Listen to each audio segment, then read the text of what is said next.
ప్రజాబలం AR news 5 కి స్వాగతం.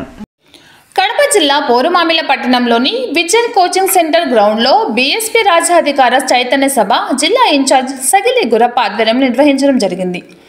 ఈ కార్యక్రమానికి బీఎస్పీ నాయకులు, బహుజన సమాజ్ పార్టీ ఆంధ్రప్రదేశ్ రాష్ట్ర కోఆర్డినేటర్ ఆర్జే మాలికల్, ఆంధ్రప్రదేశ్ రాష్ట్ర ప్రధాన కార్యదర్శి జానకి ప్రసాద్, జిల్లా అధ్యక్షులు డిఎస్ జయరాం, జిల్లా ఇన్ఛార్జ్ సగిలి గుర్రప్ప, జిల్లా ఉపాధ్యక్షులు బాలచంద్ర, బద్వేల్ నియోజకవర్గ అధ్యక్షులు నుసిమి గౌస్పీర్, ప్రధాన కార్యదర్శి ఏసోబు, పోరుమామిల అధ్యక్షులు మాగిపోగు సురేష్, మైదకూరు అసెంబ్లీ అధ్యక్షులు నాగార్జున పాల్గొన్నారు. పేద బలహీన వర్గాల వారు, ఎస్సీ, ఎస్టీ, బీసీ, ముస్లిం మైనారిటీ అందరూ ఏకమైతే దరిదాపు 85% ఓటర్లు గల జనాభా దళితులే ఉన్నారని, ఓటుకు అమ్ముడు పోవద్దని, కేవలం వారిచ్చే డబ్బుకు, మద్యంకు, బిర్యానీకి అమ్ముడు పోవద్దని, తమ ఓటును స్వచ్ఛందంగా తామే ఓటు వేసుకోవడానికి సిద్ధంగా ఉండాలని మరియు రాబోయే 2024 సార్వత్రిక ఎన్నికల్లో ఏనుగు గుర్తుకు ఓటు వేసి గెలిపించాలని వారు తెలియజేశారు. ఈ సమావేశంకు వచ్చిన వారందరికీ చక్కటి భోజన వసతులు కల్పించారు. కడప అన్నమయ్య జిల్లా ఇన్ఛార్జ్ హృదయనాథ్, ఏఆర్ ఫాస్కర్ విజిల్ staff reporter M Ramachandraiah, reporter Srinivasulu. చేసినటువంటి త్యాగాలు తెలియదు. అంబేద్కర్ గారు మన కోసం తన బిడ్డలను ఓటుకున్నాడండి, తన భార్యను ఓటుకున్నాడు,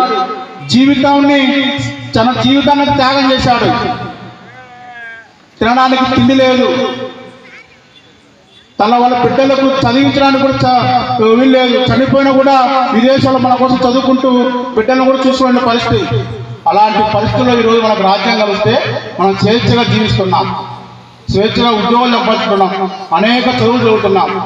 ఈరోజు Bahujan Samaj party manifesto doctor Babasaheb Ambedkar రాసినటువంటి రాజ్యాంగమే బహుజన సమాజ్ పార్టీ మేనిఫెస్టో.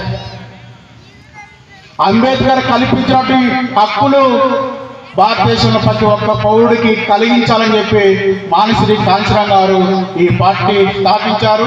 ఈ పార్టీకి అంబేద్కర్ హక్కులను మేనిఫెస్టోగా పెట్టాడు.